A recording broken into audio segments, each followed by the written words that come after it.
त्या विचारांचा खऱ्या अर्थाने वारसा जपणारे, ज्यांच्या आवाजात दम आहे, ज्यांच्या शब्दात लय आहे आणि लोकसभेतील आंबेडकरी जनतेचा बुलंद आवाज नामदार रामदासजी आठवले साहेब यांना मी विनंती करतो की त्यांनी सभेला संबोधित करावं.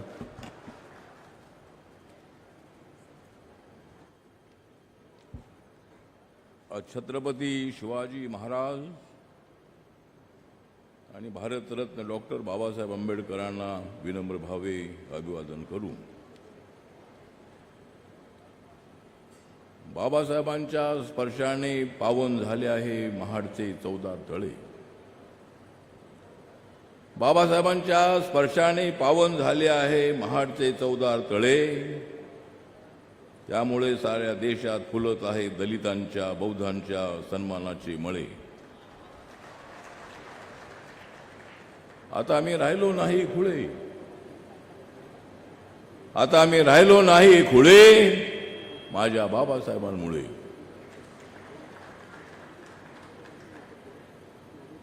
पुढच्या वर्षी 14 तळे सत्याग्रहाला पूर्ण होत आहेत वर्ष 100. साऱ्या देशात माझा भीम आहे 1 नंबर. आता आम्ही कसलेली आहे आमची कंबर, आता आम्ही कसलेली आहे आमची 100. आणि आता दलित ऐक्याचा आम्ही मजबूत करूया आपला अंबर. आज माननीय मुख्यमंत्री देवेंद्र फडणवीस यांच्या उपस्थितीमध्ये त्यांच्या हस्ते 55 कोटीच्या कामाचं भूमिपूजन आज या ऐतिहासिक दिवशी झालेलं आहे. संजय शिरसाट म्हणजे माझी ज्यांच्याबरोबर फार दिवसापूर्वी झाली होती छत्रपती संभाजीनगरमध्ये गाठ, माझी फार वर्षापूर्वी छत्रपती संभाजीनगरमध्ये माझी झाली होती ज्यांच्याबरोबर गाठ, ते सामाजिक न्याय मंत्री आहे संजय शिरसाट.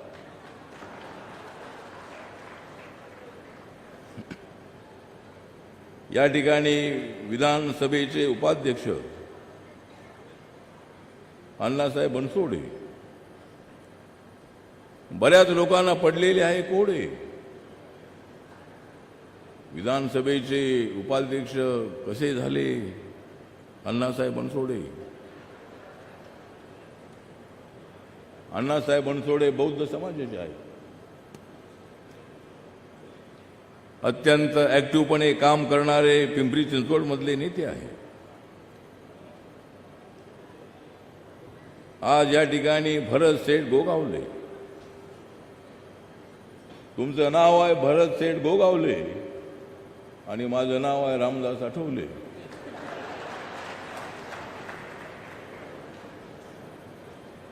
या ठिकाणी उदय सामंत आलेले आहेत.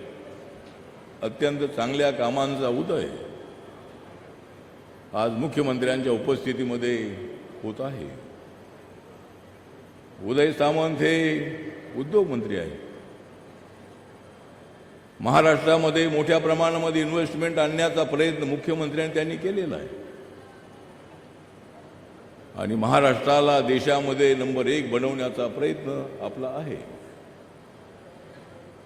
पण दिल्लीमध्ये नरेंद्र मोदींच्या नेतृत्वाखाली आम्हाला सुद्धा भारत नंबर 1 वर आणायचा आहे. सध्या 4 नंबरवर आहे, लवकरच 3 नंबरवर येणार आहे. सर्वसामान्य माणसाला न्याय देण्यासाठी आपल्याला सर्वांना काम करायचं आहे. या ठिकाणी सुनील तटकरे साहेब आहेत, खासदार आहेत, राष्ट्रवादी काँग्रेसचे अध्यक्ष आहेत. अजितदादा पवार साहेबांच्या मला आठवण येते. अजितदादा आजच्या या कार्यक्रमाला असते, पण आमच्यासाठी दुःखाची गोष्ट आहे की अजितदादा आज आमच्यामध्ये नाही. राष्ट्रवादी काँग्रेसचे 41 आमदार निवडून आणण्यामध्ये देवेंद्रजीचा तर मोठा वाटा आहेच आहे, पण अजितदादांचा, एकनाथ शिंदे साहेबांचा त्याच्यामध्ये मोठा वाटा आहे आणि माझ्या रिपब्लिकन पक्षाचा पण त्याच्यामध्ये वाटा आहे. या ठिकाणी आदिती तटकरे, या महिला आणि बाल कल्याणच्या मंत्री आहेत. प्रवीण दरेकर साहेब इथं आलेले आहेत.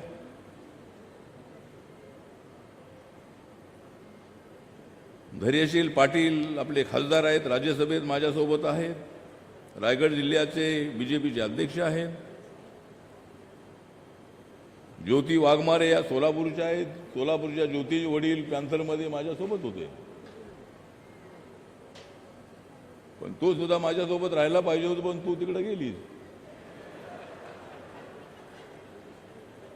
आणि एकनाथ शिंदे साहेबांकडे गेलीस म्हणून तू राज्यसभेवर आलीच. माझ्याकडे असती तर तू आली नसतीस.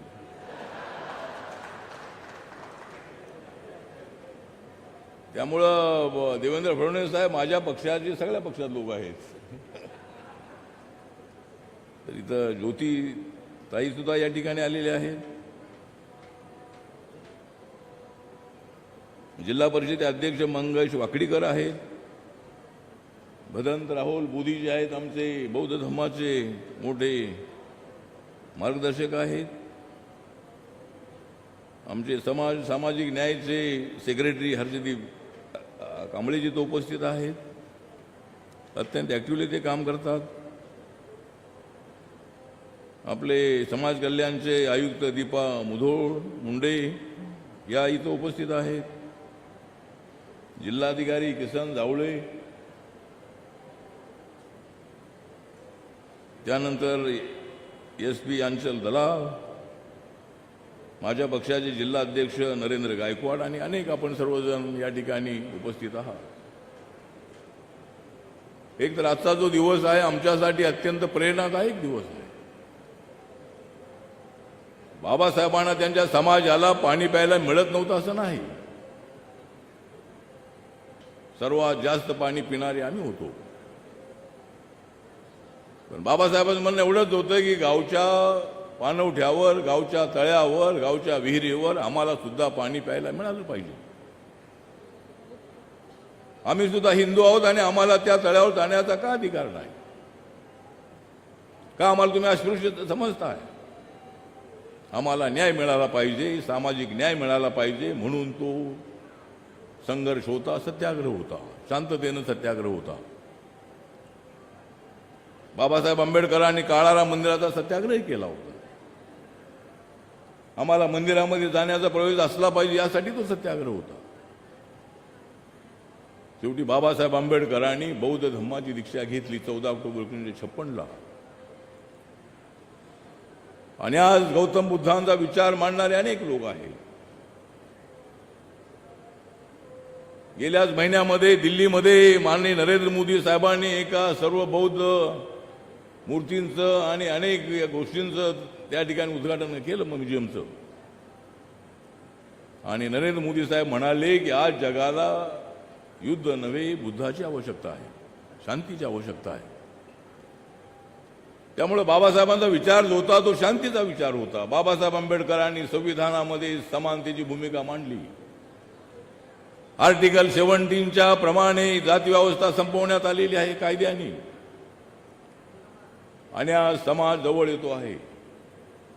अनेक इंटरकास्ट मॅरेज होत आहेत.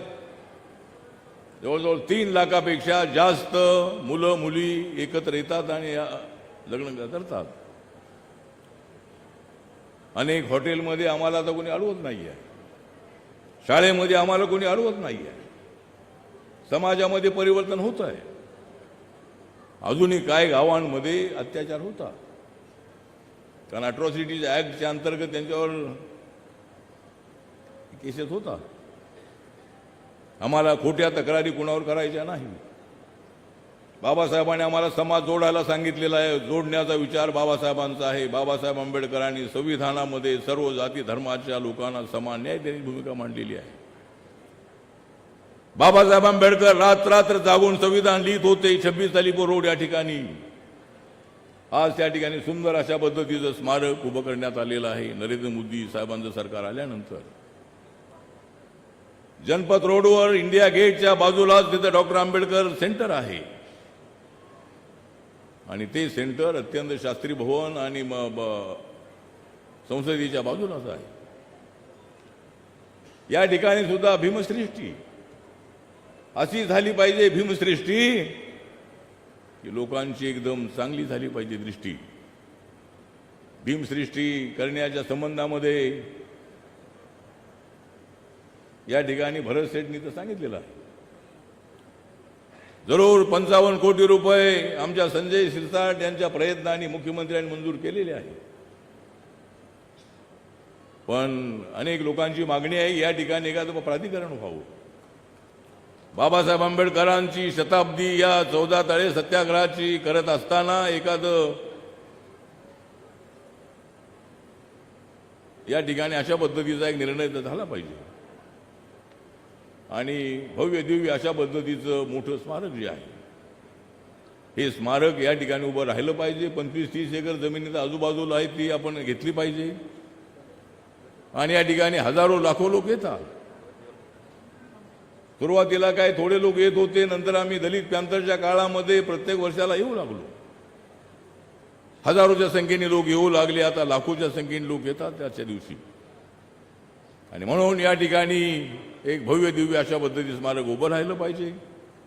महाडमध्ये बाबासाहेबांचं स्मारक, रायगडावर छत्रपती शिवरायांचं स्मारक किंवा त्या ठिकाणी त्यांची राजधानी आहे आणि शिवसृष्टी आणि भीमसृष्टी या ठिकाणी उभी झाली पाहिजे अशा पद्धतीचा प्रयत्न आपल्याला करायचा आहे.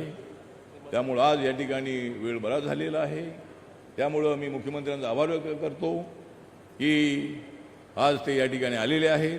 त्यांच्या हस्ते या ठिकाणी उद्घाटन झालेलं आहे आणि नागपूरच्या दीक्षाभूमीसाठी सुद्धा चांगल्या पद्धतीची मदत महाराष्ट्र सरकारने अनेक वेळेला केलेली आहे. आणि या ठिकाणी सुद्धा ही 55 कोटी तर आहेतच आहे, पण या ठिकाणी शताब्दीच्या निमित्तानं एक मोठा कार्यक्रम जो आहे हातामध्ये घ्यावा अशा पद्धतीची विनंती करतो. आणि आपण सर्वजण आजच्या कार्यक्रमाला आलात, सगळे मंचेगाव मुख्यमंत्री साहेबांनी सगळे या ठिकाणी आले, त्याबद्दल मी त्यांचा हार्दिक आभार करतो. आणि केंद्राकडूनही एकदा पंतप्रधानांना आपण भेटूया, मी भेटतो. आणि दिल्लीवरून आपल्याला काही चांगली रक्कम मिळाली तर आपल्याला चांगलं काम करायचं आहे. मुंबईमध्ये MMRDच्या वतीनं जवळजवळ 1314 कोटी रुपये खर्च करून त्या ठिकाणी भव्य दिव्याचं स्मारक उभं राहत आहे. जगाला हेवा वाटेल अशा पद्धतीचं स्मारक, बाबासाहेबांचा 350 फुटाचा पुतळा, 100 फुटाचं फाउंडेशन. या देशामध्ये जे पुतळे आहेत त्यामध्ये सरदार वल्लभभाई पटेल यांचा पुतळा सर्वात उंच आहे आणि त्यानंतर जर कोणाचा उंच पुतळा असेल तर तो माझ्या बाबासाहेबांचा अत्यंत उंच पुतळा आहे. अमेरिकेमध्ये स्टॅच्यू ऑफ लिबर्टी आहे, त्याच्यापेक्षा सुद्धा हा पुतळा उंच आहे. म्हणजे उंचीचा विषय नाही आहे. बाबासाहेबांची उंची विचाराने तर फार मोठी होती. बाबासाहेबांनी दिलेलं संविधान फार मजबूत आहे. हे संविधान कुणालाच बदलता येणार नाही. हे संविधान बदलणार अशा पद्धतीची अफवा उठवून या ठिकाणी बाबासाहेब आंबेडकरांचा कोणी अपमान करण्याचा प्रयत्न करू नका. या संविधानाला कुणी हात लावेल त्याच्या हाताला आग लागल्याशिवाय अजिबात राहणार नाही. कुणीच त्याला हात लावू शकत नाही, कुणीच हात लावू शकत नाही आहे. मी ज्या सरकारमध्ये आहे, बाबासाहेब आंबेडकरांच्या कृपेमुळे मला या सत्तेत जाण्याची संधी मिळाली. दलित पॅंथरच्या काळामध्ये गावागावामध्ये फिरणारा मी माणूस, सिद्धार्थ हॉस्टेलमध्ये राहणारा, बाबासाहेबांचा आशीर्वाद नसता तर मला दिल्लीला जाता आलं नसतं, महाराष्ट्राच्या मंत्रिमंडळामध्ये जाता आलं नसतं. त्यामुळं बाबासाहेबांचा आमच्या पाठीमागे आशीर्वाद आहे, आपल्या सगळ्यांचा आशीर्वाद आहे. म्हणून आपण सर्वांनी मिळून जर आपण सगळेजण एकत्र आलो, बाळासाहेब आंबेडकर आज आल्यास तर बरं तर झालं असतं, पण बाळासाहेब इथं आज आले नाही, त्यांना निमंत्रण होतं. आणि बाळासाहेब आंबेडकर आणि मी आमची सगळी जी शक्ती आहे, कधीतरी आम्ही सगळे एकत्र आलं पाहिजे, बाबासाहेबांचा कारवा पुढं चालवला पाहिजे आणि गोरगरीब माणसाला न्याय दिला पाहिजे. एवढंच मी या प्रसंगी सांगतो. आणि या 14 तळे सत्याग्रहच्या या वर्धापन दिनाच्या निमित्ताने आपल्या सगळ्यांना हार्दिक हार्दिक शुभेच्छा देतो. नमो बुद्धाय. जय भीम, जय भारत, जय महाड. धन्यवाद. बाबासाहेबांच्या विचारांचं नेतृत्व आणि कवी मनाचं वक्तृत्व लाभलेले रामदासजी आठवले यांच्या मनोगतानंतर कार्यक्रमाच्या निमित्ताने राज्यमंत्री दर्जा लाभलेले आदरणीय जयदीपजी कवाडे साहेब यांचं शुभागमन आपलं देखील सहर्ष स्वागत आहे. यानंतर या कार्यक्रमाच्या पुढील टप्प्याकडे आपण वळत असताना चौदार तळ कसं असणार आहे आणि त्याचं सुशोभीकरण एक्झॅक्टली कसं असणार आहे हेच सांगणारी एक चित्रफित